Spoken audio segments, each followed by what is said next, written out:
ప్రభు యేసుక్రీస్తు నామమున అందరికీ శుభములు. అందరూ బాగున్నారా? ప్రియ సోదరి, ప్రియ సోదర, మీ అందరూ కూడా క్షేమంగా ఉండాలని అనుదినము దేవుడికి నేను ప్రార్థన చేస్తున్నాను.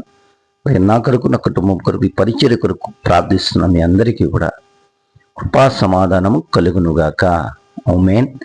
దేవునికి మహిమ కలుగునుగాక. ఆమేన్. అలాగే ప్రియ సోదరి, ప్రియ సోదర, మరి ఈరోజు దేవుని యొక్క వాగ్దానం చూద్దాం.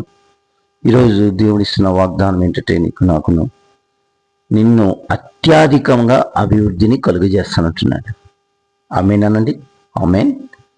చూడండి, ఆదికాండము 17వ అధ్యాయము 2వ వచనం చూస్తే, నాకును నీకును మధ్య నా నిబంధనను నియమించి నిన్ను అత్యధికముగా అభివృద్ధి పొందించేదనని అతనితో చెప్పాను. ఎవరితో చెబుతున్నాడంటే, సర్వశక్తి గల దేవుడు అబ్రహాముతో చెబుతున్నాడు. నిన్ను అభివృద్ధి కాదట, అత్యధికమైన అభివృద్ధిని కలిగజేస్తాను. అంటే దేవుడు ఏమీ లేనప్పుడు పిలుచుకున్న అబ్రాహాముకి అన్ని ఇచ్చాడు, కానీ సంతానం లేదు. కనుక ఏ లోటు అయితే ఉందో ఆ లోటు కూడా నేను పూర్తి చేస్తాను. ఎలా పూర్తి చేస్తానంటే, శాశ్వత కళ లోతు ఇంకా నీకు మధ్యలో జ్ఞాపకం ఉంది. ఇప్పుడు దేని గురించి అబ్రహాం బాధపడుతున్నాడు? అన్నీ ఉన్నాయి కానీ బిడ్డలు లేరు. కానీ ఈరోజు నిన్ను నన్ను కూడా అబ్రహాముకి బిడ్డలుగా దేవుడు చేసేది. ఎంత ఆశీర్వాదం అండి! దేవుడు అత్యధిక అభివృద్ధి అంటే ఆ విధంగా ఉంటుంది.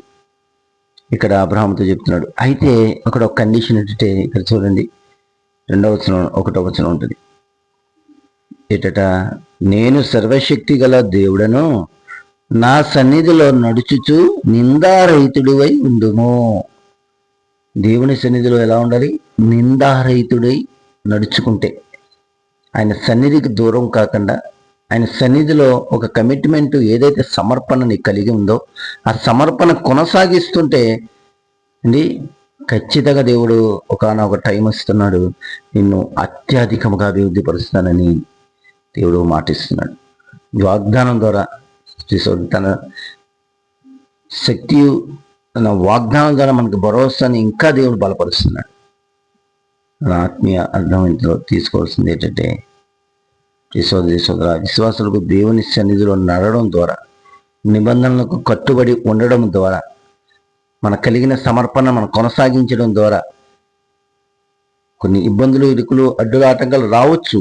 కానీ నువ్వు అది కంటిన్యూ చేస్తుంటే మాత్రం ఖచ్చితంగా దేవుని సన్నిధిలో నిందారహితుడిగా జీవిస్తే ఒకనొక దినంలో దేవుడు నిన్ను అత్యధికంగా అభివృద్ధి పరిచేస్తున్నాడు.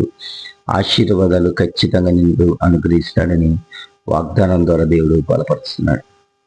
చూడండి, ఆ గొంగలి పురుగు మనం చూస్తే అది చాలా చిరాగ్గా ఉంటుంది, దురదొస్తుంది. దాన్ని ఎవ్వరు కూడా ఇష్టపడరు. అది ఎన్నిసార్లు బాధపడి ఉంటుందండి. దాన్ని నలిపేస్తారు, లేదా ఊడ్చేసి బయట పాడేస్తారు. చూడడానికి అసహ్యంగా ఉంటుంది. అది ఎంత బాధ, ప్రభువా నన్ను ఎందుకు పురుగుగా ఉంచో, నేను పారిపోలేను, వాళ్ళు నన్ను చంపడానికి వస్తున్నారు, నన్ను చంపేస్తున్నారు, నన్ను ఇసుకించుకున్నారు, నన్ను అసహించుకుంటున్నారు, ఎందుకు పనికిరాని దిక్కుమాల పరిస్థితి నాది అని చెప్పి ఎంతో బాధపడి ఉండి కన్నీరు దేవుడు చెప్తున్నాడు పురుగుకి. అది ప్రార్థన చేస్తున్నప్పుడు అండి, దేవుడు పురుగు లాంటి మన జీవితాలు కూడా దేవుడు ఎలా మనుస్తాడంటే, ఒకనొక టైం వస్తుంది అత్యధికమైన అభివృద్ధి పరుస్తానని. ఏంటి, పక్షులు చూడని చక్కగా ఎగిరిపోతాయో, నాకు అలా ఉంటే ఎగిరిపోయి ఏదో మూల ఎక్కడో తలదొచ్చుకుని బతుకుతున్నాను అనుకుని ఉండొచ్చు. ప్రార్థన చేసింది ఒకనొక టైం వస్తే సీతాకోక చిలుకగా దేవుడు మార్చాడు.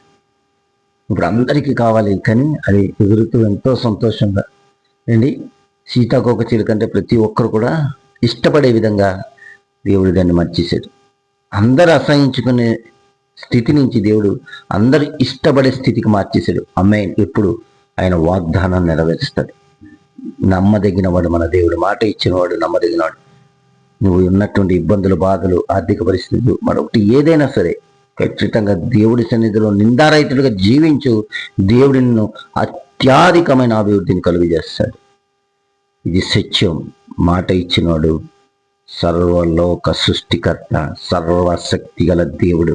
అబ్రహామా, నాకు అసాధ్యమనేది లేదు అన్నాడు. ఈరోజు నీతో నాతో మాట్లాడుతున్నాడు. అట్టి కృప దేవుడు మనకు అనుగ్రహించును గాక. ఆమేన్. నీకు కృప కలుగును గాక, నీకు కృప కలుగును గాక, నీకు కృప కలుగును గాక. ఆమేన్.